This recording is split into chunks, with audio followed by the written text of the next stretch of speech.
This is Mac OS Ken. Stumbles and bugs in Apple's new hardware, news around Apple Health initiatives, and Apple TV Plus marks Jim Henson's birthday. It is Monday, the 27th of September, 2021. I'm Ken Ray, and this is news from Mac OS Ken, brought to you by yours truly and sponsored by Nebia, makers of the Nebia by Moen Spa Shower. Save 10% on Nebia products by using code MacOSKen at Nebia.com/MacOSKen. This show is also supported by people like you, patrons through Patreon. Find out more and add your support at patreon.com/MacOSKen.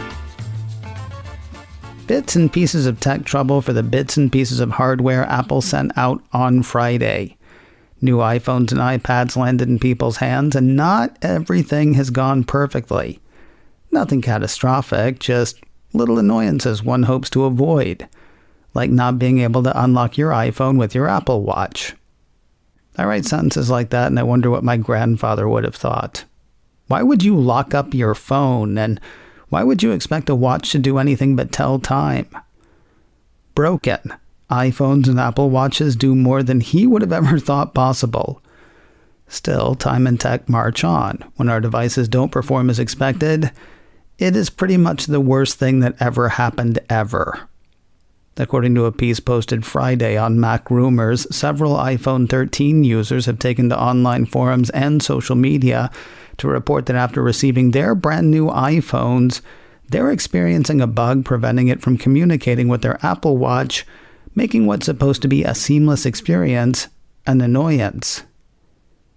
I think they meant worst thing that ever happened ever. As outlined on Reddit, the report continues, after receiving an iPhone 13, some customers cannot toggle on the Unlock with Apple Watch feature, allowing users to unlock their iPhones while wearing a mask thanks to their Apple Watch. When attempting to activate the feature, some customers are prompted with an unable to communicate with Apple Watch prompt with no clear solution. What I'm wondering is this an iPhone 13 thing or an iOS 15 thing? After updating my Apple Watch and iPhone 11 last week, I went to the grocery store and found myself unable to unlock my iPhone while wearing my mask. Got home and didn't try to fix it because I was home and on to other things. I didn't even realize it wasn't working on my iPhone 13 until I was writing this story and checked it out. Turns out I am having this issue as well. Try to toggle on Unlock with Apple Watch and I get the unable to communicate with Apple Watch prompt. Seriously, the worst thing that ever happened ever. The good news, Apple's on it and working on it. Mac Rumors posted a piece on Sunday saying Apple has acknowledged the issue in a support doc. Quoting that document, this issue will be fixed in an upcoming software update. Until the update is available, you can turn off Unlock with Apple Watch and use your passcode to unlock your iPhone 13. First of all, no duh. And second, when it is fixed, how sad that we will not deem it the greatest thing that ever happened ever. Being people, we will probably just move on to the next worst thing that ever happened ever. Folks are seeing some strange scrolling thing on the new iPad mini. Engadget has gathered a few reports around what's being called jelly scrolling. The piece describes that as an issue where one side of the screen scrolls at a different rate than the other, producing a wobble, occasionally noticeable in portrait view. Worst thing that ever happened ever. Except it's apparently a thing that's been happening long before the super recent release of Apple's latest iPad mini. Over on Twitter, Dieter Bohn, executive editor of The Verge, posted a video of the same sort of thing happening while scrolling Safari in landscape on an iPhone 12 Pro Max. Basically, he explained, many screens do this. Most of the time you don't see it because it's in the direction of the scroll. When it's crossed to the direction of the scroll, it can be noticeable, especially on larger screens. Leaves one to wonder whether it's more pronounced on the latest iPad mini, or if people are just looking at it in hyper focus because it just came out and they just spent a lot of money on it.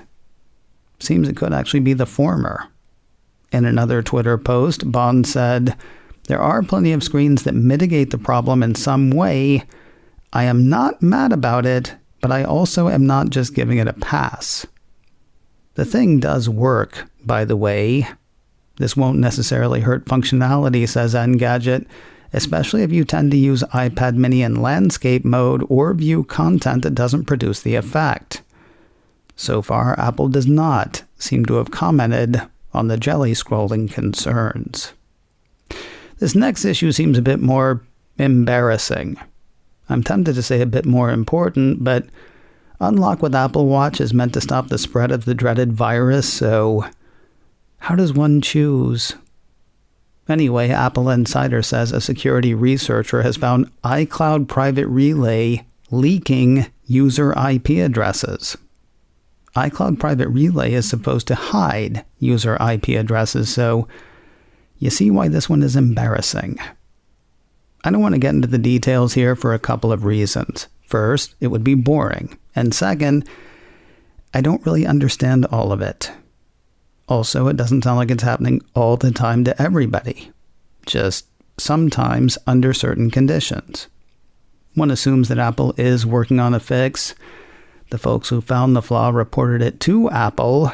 Apple Insider says the company pushed out a fix in the latest macOS Monterey beta. The vulnerability remains unpatched on iOS 15. I'm going to try to find somebody who can make sense of it for this week's edition of the Checklist by Secure Mac. In the meantime, you can read more at the site fingerprintjs.com or on the site for the Hacker News. More news in a moment, but first a word from Nebia, creator of the Nebia by Moen Spa Shower. You know who's really into Nebia? Tim Cook.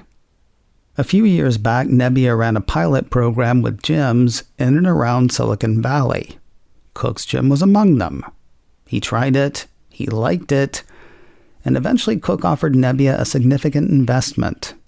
An article I read in iMore says he has also offered the company informal advice, including encouraging Nebia to focus on user experience, design, and sustainability. As a user, I would say that they have nailed user experience and design. As for sustainability, that is a huge part of what the Nebia by Moen Spa Shower does. Its spray is 81% more powerful than the competition, yet it uses just 45% of the water. You would never suspect it was using less than half the water of competing showers when using it. The Nebia by Moen Spa Shower starts at just $199, and there is a special deal for macOS Ken listeners.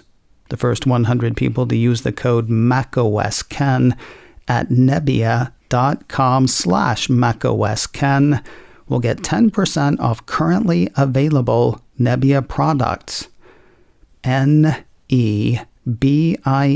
that's nebia.com/macOSKen to see what they have to offer. The first 100 people to use the code macOSKen at checkout will save 10% on currently available Nebia products. Again, that's nebia.com/macOSKen and use that code macOSKen to save 10%. A vote of confidence for the pulse ox measurements from Apple Watch Series 6, if not an outright endorsement.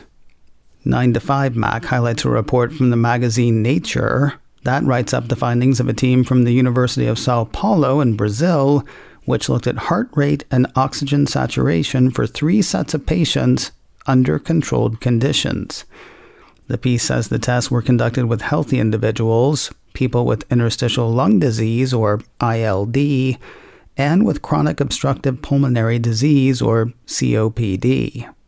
The team's finding: Apple Watch Series 6 is a reliable way to obtain heart rate and oxygen saturation in patients with lung diseases under controlled conditions.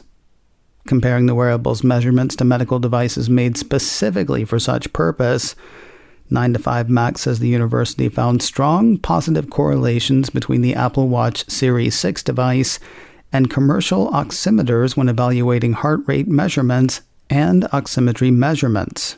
The Apple Watch has a tendency of higher oxygen saturation values than commercial oximeters. However, heart rate measurements were similar in both devices. And in the different groups, ILD, COPD, and healthy individuals, the study didn't observe significant differences between the Apple Watch and commercial oximeter devices for both parameters, oxygen saturation and heart rate.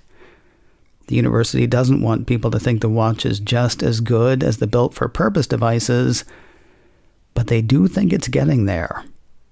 Quoting the report again, overall, the study says that despite a tendency to present higher values when compared to conventional oximetry devices, the Apple Watch device was accurate and similar, though it's important to note the results were made under controlled conditions.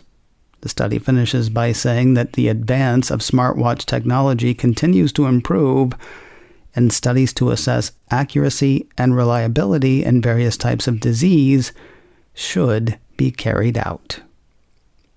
If you're a UnitedHealthcare member, there's a free year of Apple Fitness Plus in your future. The Mac Observer says the health insurer will give customers a free year of the premium service starting on the 1st of November. Commenting on the initiative, UnitedHealthcare Chief Consumer Officer Rebecca Madsen said, offering the service to members is part of the insurer's effort to help people engage in their well-being and get and stay healthier. Madsen also pointed out that her firm is the first health insurance plan to provide this type of access to Apple Fitness Plus. And finally today, last Friday would have been Jim Henson's 85th birthday, and Apple did something to celebrate. A piece from iMore says Apple TV Plus posted 3 special episodes of Fraggle Rock to honor the show's creator. Special episodes, not new ones.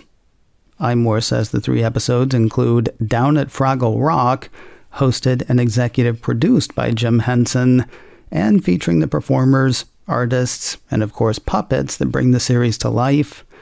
This 1-hour special reveals the magic behind producing the whimsically fantastical series.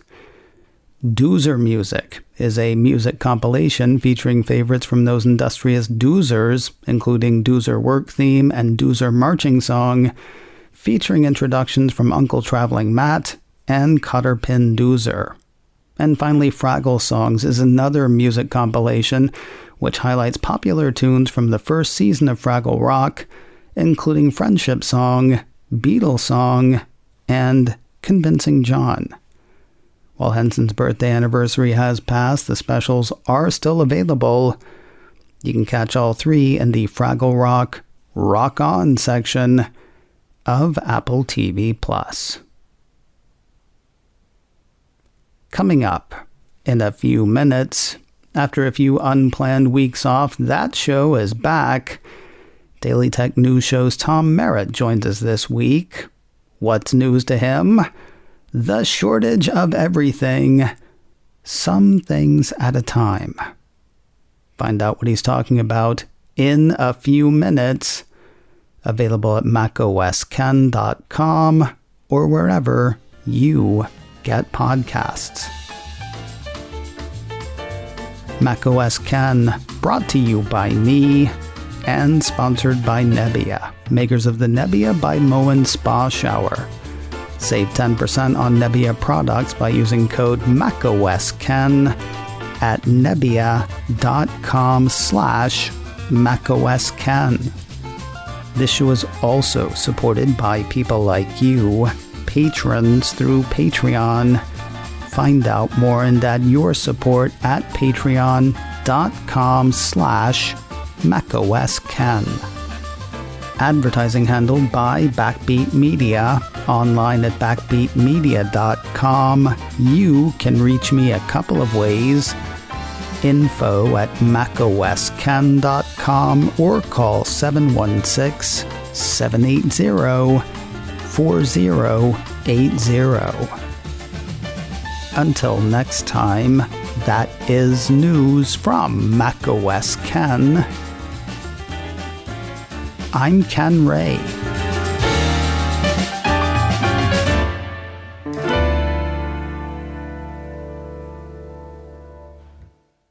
Ciao.